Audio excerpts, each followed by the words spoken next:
Aujourd'hui, je vais vous parler d'une question que se posent beaucoup de développeurs quand ils débutent.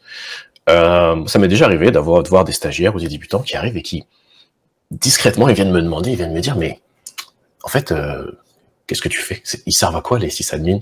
Est-ce que ça serait pas une conspiration? Est-ce que ce serait pas une grosse arnaque? Parce qu'on vous voit là, mais pourquoi on a besoin de vous? Nous, les développeurs, bon, nous, entre guillemets, moi je suis pas développeur, mais on développe l'application, on sait à quoi ça sert. Si on n'est pas là, il n'y a pas d'application. Donc une fois que l'application est là, bon, ok, on a besoin d'un serveur, on la met dessus, mais après c'est fini. Pourquoi est-ce qu'on a besoin d'une armée de sysadmins? Qu'est-ce que vous faites toute la journée, quoi? Vous vous mettez dos au mur là, pour qu'on voit pas votre écran. Est-ce que c'est une arnaque? Est-ce que vous jouez à League of Legends toute la journée? Donc on va essayer de savoir qu'est-ce qui se passe de l'autre côté du mur, dans le donjon, dans le data center, derrière l'écran des sysadmins. Et donc pour ça, je vais vous raconter une petite fiction. Et je vais me mettre dans la peau d'un développeur dans une entreprise qui fabrique des boîtes en carton. Ouais, des boîtes comme le petit monsieur ici. Et les boîtes en carton pour emballer des choses ou pour se cacher ici. C'est bientôt, c'était Halloween il n'y a pas longtemps. Si jamais vous voulez vous déguiser en boîte. Et donc, je suis le développeur dans cette entreprise et mais c'est une petite entreprise, donc je m'occupe d'un peu tout. C'est-à-dire que j'ai une application web que je développe, mais bon, c'est moi aussi qui la mets sur le serveur. Ici, on se débrouille, hein, pas besoin de sysadmin. On va les laisser tranquilles, on ne sait même pas à quoi ils servent. Donc, mon application, tout simplement, j'ai mon application web pour pouvoir faire des commandes, voir les stocks, les différentes tailles de boîtes qu'on a, etc. Pour quand on passe des commandes ou quand on rajoute du stock, on a tout ça enregistré dans une base de données et mon application communique avec ma base de données. Et moi, j'ai développé tout ça dans ma petite appli sur mon laptop et tout marche parfaitement. Je suis un bon dev, hein, bam, je teste, ça marche, y a pas de problème. Donc, pour que mon application soit disponible à tout le monde, il va falloir la mettre sur un serveur. Pour ceux qui savent pas c'est quoi un serveur, c'est comme un laptop, c'est la même chose, sauf qu'il n'y a pas d'écran, il n'y a pas de clavier, et c'est dans un data center. Et c'est allumé H24. Parce que si j'avais l'application sur mon laptop, quand je le ferme, on peut plus y accéder, quoi. Donc c'est ballot. Donc, on met ça sur un serveur, et puis c'est fini. En fait, je peux aller en terrasse tranquille. J'ai fini mon travail. Ah, attendez, je crois qu'il y a mon boss qui m'appelle. Allô? Ouais, comment ça va? Comment ça va pas? Comment ça? Putain, il a l'air fâché. Là, marche plus? Ok, mais je vais aller voir ça. Ok, y a pas de problème. Non, j'allais pas du tout. J'allais pas en terrasse. C'est pas mon style. J'allais faire des heures sup. Donc, oh putain. Il a l'air super fâché là, mon boss. Donc, faut que je regarde, faut que je règle le problème vite fait là. J'irai en terrasse plus tard. Et en fait, je vois que sur mon serveur, en fait, mon serveur il est saturé. Et en fait, là, comme le fait qu'il y a la base de données sur le même serveur que mon application, les deux ils se battent pour avoir les ressources. Et en fait, moi, quand j'avais testé sur mon laptop, j'étais tout seul. Donc forcément, ça marchait, j'étais le seul utilisateur. Mais là, on l'a mis en production, on commence à avoir pas mal de clients, et boum, c'est saturé. Donc comment est-ce qu'on pourrait faire? Alors en fait, si on regarde mon infrastructure, on pourrait simplement séparer en deux, mettre à gauche mon application web, et à droite, ma base de données, je la sors du serveur, je la mets sur un autre serveur, une autre machine, et je les fais communiquer entre elles. Et comme ça, elles vont plus se battre pour les ressources. Et donc, si je fais ça, ça règle le problème. Et puis, c'est bon. Moi, je peux finalement aller en terrasse. Donc voilà. Moi, j'ai fini ça. Et puis voilà. Au final, franchement, c'était pas compliqué. Hein, les amis, on n'a peut-être pas tant besoin que ça. Hein. Ils font vraiment. Pardon. Oui, bonjour. Tout va bien? Tout marche bien? Ok, parce que j'ai eu peur, parce que la dernière fois, comme vous avez une bonne nouvelle? Ah, ok, très bien, parce que j'ai eu peur. D'habitude, quand on m'appelle, c'est pour des problèmes. Donc, c'est quoi la bonne nouvelle? C'est qu'on va passer à la télé, sur la Graven TV. Oh là là, oh putain, ok, bon très bien. Non, il n'y a pas aucun problème, hein. Pas de souci. Oh là là, je vais pas pouvoir partir en terrasse tout de suite là, parce que si on passe sur la Graven TV, c'est foutu, on va avoir 1 milliard de nouveaux utilisateurs là, mais mes serveurs ils vont pas tenir quoi. Déjà on était limite juste avant. Donc comment est-ce qu'on va faire? Je pense qu'une façon simple, ça serait de prendre ce serveur ici et d'avoir un plus gros serveur. Donc plus de RAM, plus de CPU, etc. Sauf que bah on a déjà un gros serveur et en plus de ça, quand je regarde les prix, oh là là, ça fait mal à la tête. J'aurai jamais d'augmentation si je fais ça.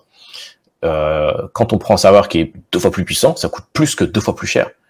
Parce que. Et puis en plus de ça, on a déjà un gros serveur. Et si je prends le serveur plus gros, et qu'après j'ai encore plus d'utilisateurs qui viennent, bah comment je fais? C'est fini, au bout d'un moment, je peux pas avoir un serveur qui a plus de gigahertz ou qui a plus de RAM. Au bout d'un moment, il y a une limite au matériel. Donc, ce que je pourrais faire, c'est peut-être simplement avoir un deuxième serveur. Donc hop, chez mon fournisseur de serveurs préféré, je commande un deuxième serveur, et ce que je vais faire, c'est que dans mon enregistrement DNS, je fais en sorte qu'une fois sur deux, ça envoie sur un autre serveur. Et donc comme ça, mon petit bonhomme ici, mes utilisateurs, t'as la moitié des utilisateurs qui vont aller sur le serveur à gauche, l'autre moitié qui vont aller sur le serveur à droite. Donc en gros, le DNS, une fois, quand il reçoit une requête, il lui dit tiens, toi tu vas à la gauche, puis il reçoit un autre, tu dis tiens, toi tu vas aller à droite. Et ce que ça fait, c'est que ça va partager ma charge entre mes deux serveurs ici, parce que c'est mes deux serveurs ici qui travaillent le plus. Et de cette manière-là, je pourrais facilement ajouter un troisième serveur si j'ai envie, et je peux, au lieu de scaler ce qu'on appelle verticalement, c'est-à-dire avoir une plus grosse machine, ce qui est limité et ce qui est beaucoup plus cher, et ben là, je peux scaler horizontalement. Oula, c'est pas ça que je voulais, tac. C'est-à-dire que je peux rajouter plus de machines. Et donc, là, par exemple, j'ai 3 machines, je paye 3 fois plus cher, mais j'ai 3 fois plus de performance. Ce qui n'est pas le cas quand on scale verticalement. Donc, on va faire ça. Et puis, moi, je vais pouvoir partir en week-end. Parce que là, avec toutes les heures sup que j'ai faites, je pense que c'est bien mérité. Non, vous ne pensez pas? Oh là là là, putain. Oh là là. Oui, bonjour. Ouais, non, je partais pas en week-end, là. Ouais, non, je travaillais justement sur, ouais. Donc, ça ne fonctionne pas. Mais le site, il fonctionne pour moi. Là, il n'y a pas de, ah, en fait, ça a l'air de marcher pour une personne sur deux.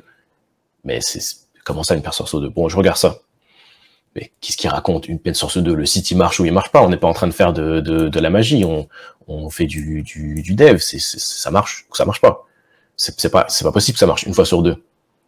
Ah merde, c'est vrai. Une fois sur deux. En fait, on avait 2 serveurs. Et ce qui a dû se passer, c'est que il y a un serveur qui a arrêté de fonctionner, il a bugué, il a planté. Et donc du coup, tu as la moitié des utilisateurs qui sont redirigés vers un serveur qui marche pas. Et donc du coup, bah forcément, ça marche pour une personne sur deux, quoi. Bon, comment est-ce qu'on va régler ce problème? En fait, ce qu'il faudrait, c'est que je puisse rediriger les gens sur un serveur en fonction de si le serveur il marche ou s'il marche pas, et potentiellement aussi en fonction de si il est occupé ou pas. Est-ce qu'il répond lentement ou pas, quoi. Donc, ce qu'on pourrait faire, c'est rajouter ici un load balancer, un balance répartiteur de charge en français.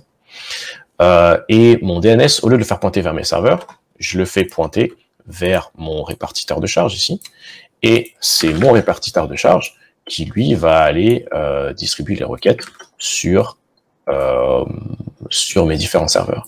Et mon répartiteur de charge, lui, il est assez intelligent pour savoir si quand le serveur il marche plus, ici, s'il y a un serveur qui se met à bugger, bah, il arrête d'envoyer des requêtes vers ce serveur-là. Et donc, du coup, du point de vue de l'utilisateur, c'est transparent. Il ne s'est rien passé, quoi.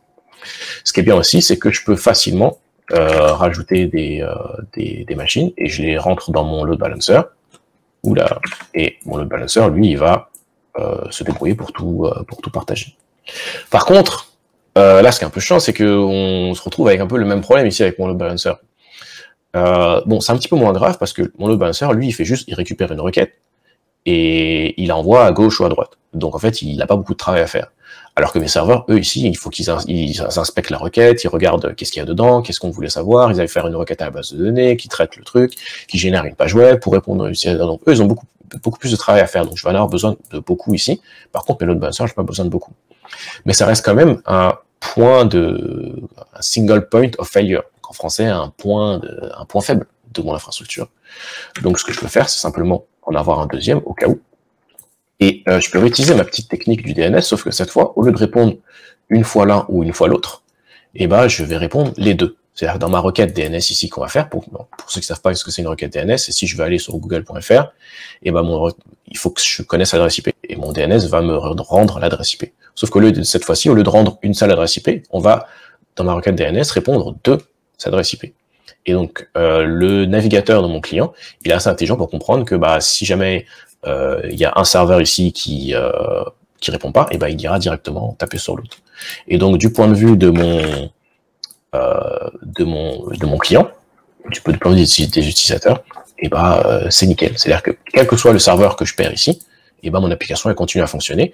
Et si jamais j'ai plus d'utilisateurs, et je peux facilement rajouter des serveurs ici, et je peux facilement rajouter des load balancers. Et donc là, mon gars, on a une infrastructure mais carrée, c'est imbattable. Il va jamais rien se passer. On est tranquille. Hein. Je pourrais même partir là. Il va rien se passer. Regarde. Tu vois, il se passe rien. Ah merde. Oh là là, bonjour. Donc oui. Quoi de neuf?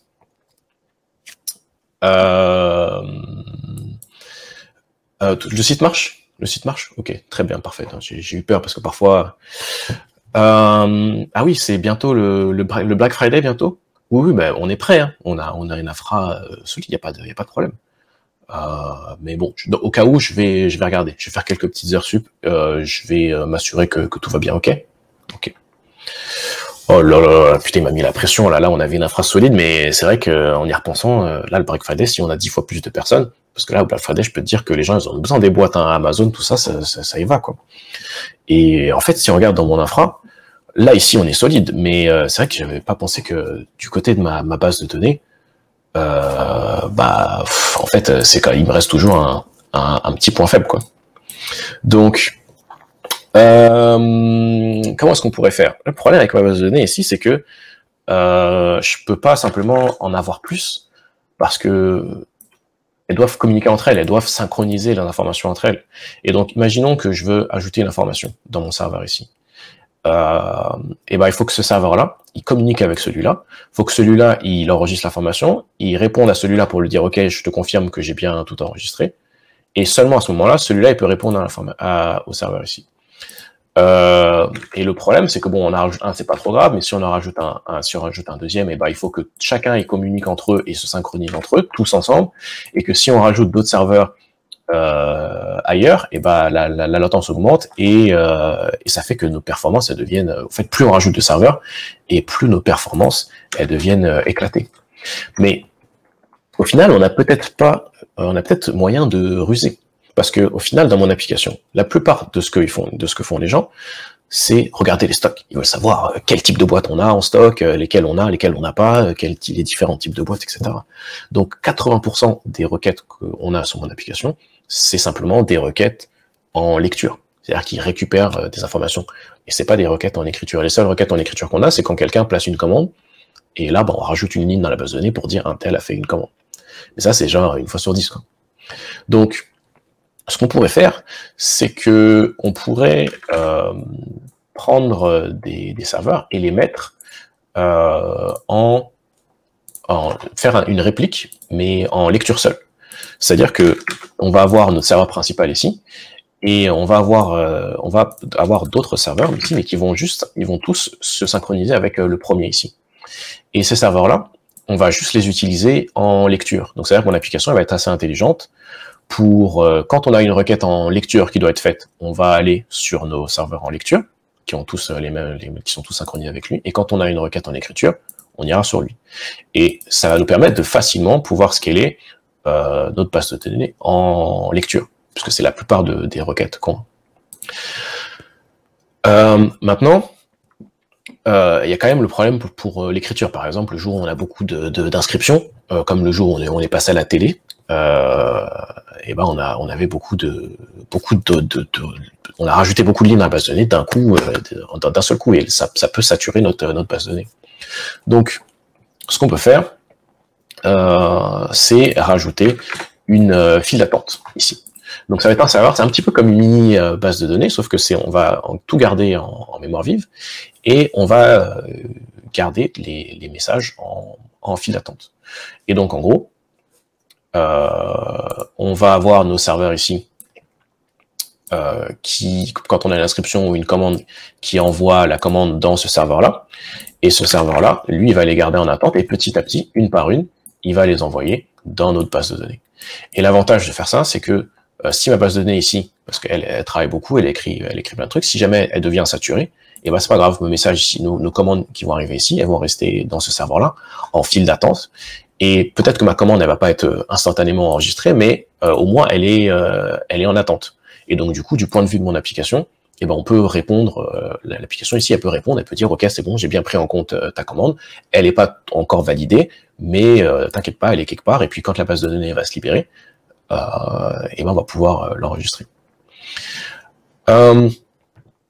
Et donc, ce serveur-là ici, on pourrait, c'est pas vraiment un point unique de faille, une faille dans mon infrastructure, parce qu'on pourrait configurer mon application ici pour lui dire, ok, bon, si jamais ce serveur-là n'est pas disponible, et ben tu peux aller écrire directement dans la base de données.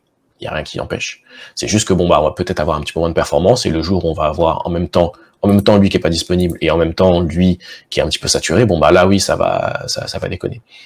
Mais donc, bon, pour être sûr, on va quand même en mettre un deuxième, et puis comme ça, on est tranquille, quoi. On a un truc vraiment solide. Et à partir de là, bah là c'est fini, là j'ai le Graal de l'infrastructure, là il n'y a plus rien qui peut arriver, c'est impossible. Je peux partir en vacances, je peux prendre le pont en week-end, je peux aller en terrasse en week-end, pendant le pont, en terrasse, dans le jardin. le tout en même temps, quoi.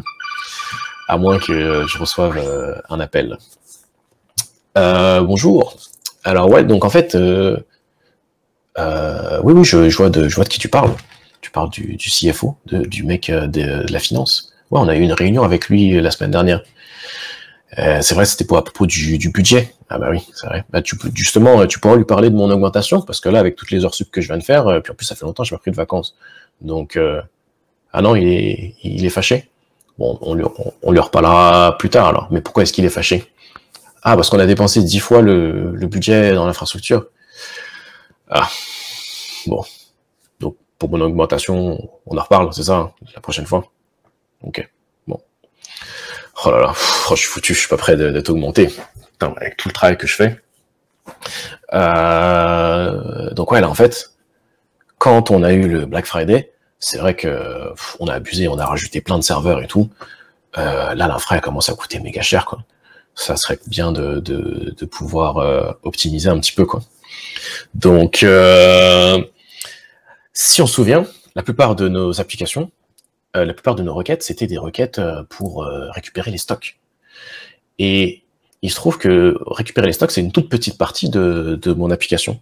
Donc, peut-être que ce que je pourrais faire, c'est séparer cette petite partie de mon application qui va récupérer l'état des stocks et faire une autre application à part, mais qui sera toute petite. Et donc, comme ça, on pourra scaler juste cette partie-là. Parce que là, les serveurs, j'ai beaucoup de serveurs, mais la moitié, ils font rien à moitié, ils dorment à moitié, parce que il y a juste cette petite partie-là qui est utilisée de mon application.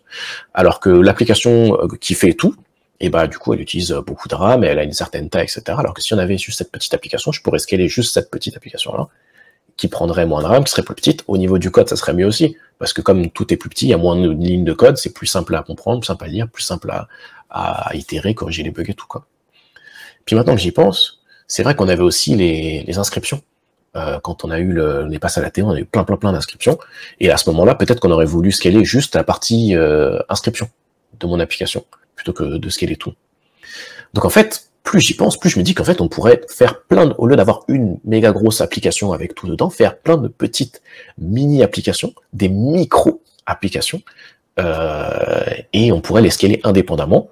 Elles seraient plus faciles à gérer au niveau du code, et on économiserait beaucoup en infrastructure, parce qu'on aura besoin soit de plus petits serveurs, soit de moins de serveurs, soit les deux. Oh là là, on vient de découvrir l'infrastructure en microservices, c'est-à-dire qu'au lieu d'avoir des gros serveurs, on peut avoir plein de petits microservices. Et donc, si par exemple ce service-là, on a besoin de plus de serveurs, lui on le scale. Si on a besoin pour lui, on le scale. Mais si on a besoin pour certains autres services, on n'a pas besoin de beaucoup, on n'a pas besoin de beaucoup de serveurs. Et donc, du coup, globalement, ça fait baisser les coûts de mon infrastructure. Et enfin, le CFO, il pourra peut-être penser à autre chose qu'économiser de l'argent, et peut-être à la classe, tout ce que je vais leur faire économiser, ils ont intérêt à m'augmenter, parce que là, ils viennent d'économiser beaucoup, quoi. Là, ça commence à faire beaucoup. J'espère que va plus y avoir trop de problèmes. Hein. Attendez, est-ce qu'il y a... Ah non, c'est le son de pas de problème? Ah non, ah merde, oh putain, oh là, c'est qui encore? Bonjour. Oh là là, laisse-moi deviner. Il y a un problème. Oh putain, je le savais. Bon, bah, ok, ne t'inquiète pas, je sais pas c'est quoi là, mais je vais regarder. Je commence à être un petit peu débordé. Bon, alors là, mon gars, il y a un bug là. Il y a un bug en production, mais c'est compliqué. En plus, regarde maintenant mon infrastructure, t'as vu la tête du truc. Comment ça devient compliqué, parce que quand c'est un bug juste dans une petite application, ok, mais là, par exemple, une requête que peut faire mon utilisateur, peut-être que ça peut générer 5 requêtes ici dans mon infra, parce que ça va appeler lui, qui va appeler lui, qui va rappeler lui, qui non. Ça devient compliqué à gérer, quoi. C'était une bonne idée pour scaler, pour économiser, puis au niveau du code, mais par contre, au niveau de la gestion, oh là là, on s'en sort plus, quoi. Donc, je pense que ce qu'il faudrait, c'est un serveur ici qui va nous servir pour centraliser les logs. Comme ça, à chaque fois qu'il y a des requêtes, on va pouvoir loguer, et au lieu d'aller me connecter sur chacun des serveurs, alors parce que t'imagines, quand il y a un problème avec ce service-là, que je dois aller sur les 3 serveurs différents pour aller récupérer tous les logs pour savoir l'entièreté de ce qui s'est passé, quoi. Et quand ça concerne plusieurs applis en même temps, alors là, laisse tomber. Alors que si tous mes logs arrivent au même endroit dans ce serveur, je peux facilement dire, ok, affiche-moi tous les logs pour cette micro-application-là, entre telle heure et telle heure. Et j'ai tout au même endroit, j'ai pas besoin d'aller chercher sur 10 000 serveurs. Et puis comme ça, je vais pouvoir plus facilement débugger mon problème, ça va être moins insupportable, quoi. Puis, pendant qu'on y est aussi, peut-être ce qu'on peut faire, c'est qu'on peut mettre un autre serveur, qui va être un serveur de monitoring, pour aller vérifier que tous mes serveurs dans mon infrastructure fonctionnent correctement, et que comme ça m'évitera de recevoir un appel à chaque fois que ce soit les utilisateurs qui soient au courant, qui voient que l'appli marche pas, puis ensuite ils se plaignent au support, que le support se plaigne à un manager, que le manager se plaigne à mon boss, et que mon boss me sucre mon augmentation à la fin du mois. Donc là, au moins, je vais être au courant avant tout le monde, et je vais pouvoir fixer les problèmes. Ok, donc là, on vient d'avoir une publication. Donc c'était simplement une petite histoire pour vous montrer comment rapidement on peut partir. Au départ, on avait juste une petite application sur un seul serveur, et que au fur et à mesure, quand on veut scaler notre application, on a de plus en plus d'utilisateurs, et rapidement,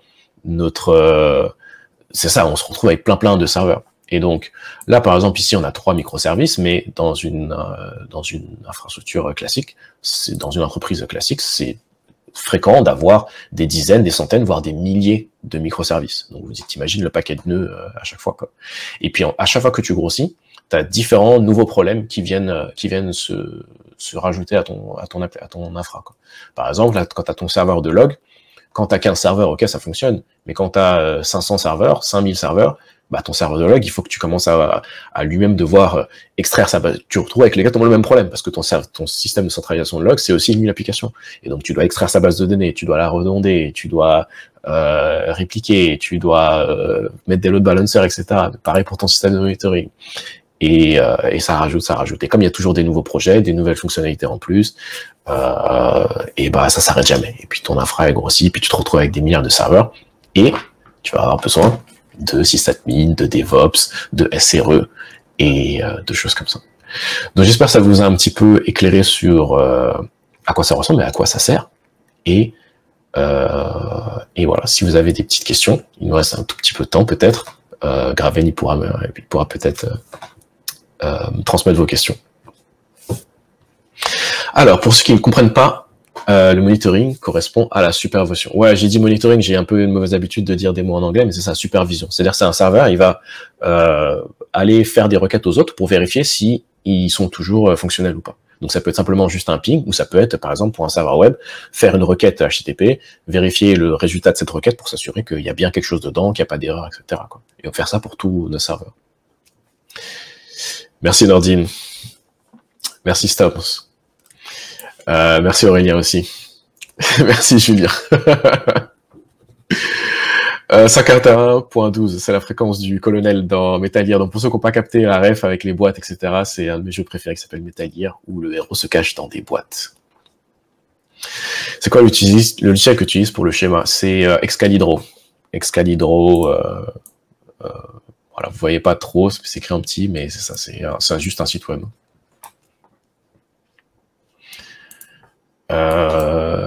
Tac. Quelle formation pour devenir sysadmin? C'est vrai qu'en général, les écoles, c'est principalement des écoles où tu vas prendre principalement du dev. Pour le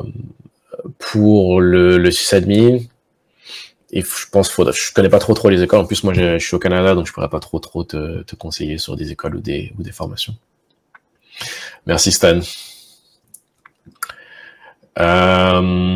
Formation cocaïne, bah oui, il y a les formations cocaïne. Moi, je suis youtubeur, mais je fais aussi des formations sur les outils qu'on utilise dans le DevOps. Donc, en gros, sur Docker, sur Ansible, sur AWS, sur des choses comme ça, quoi. Si le serveur de file d'attente plante, tout est perdu. On fait comment? Bah là, c'est pareil. Comme je te dis, j'ai simplifié. Il y a plein de problèmes qui peuvent arriver. Mais il y a plein de techniques qui permettent de faire en sorte que ça soit pas perdu. Mais en fait, ce qu'il faut savoir, c'est que parfois, parfois c'est pas grave que ça soit perdu, quoi. Donc là, je sais peut-être pas le meilleur exemple, mais en fonction de ton application, en fonction de tes fonctionnalités, il y a des choses qu'on peut se permettre de perdre, et des choses qu'on peut se dire, ok, bah, dans ce cas-là, si on le perd, on fonctionnera en mode dégradé, on enverra les requêtes directement dans notre base de données. Peut-être ce sera plus lent.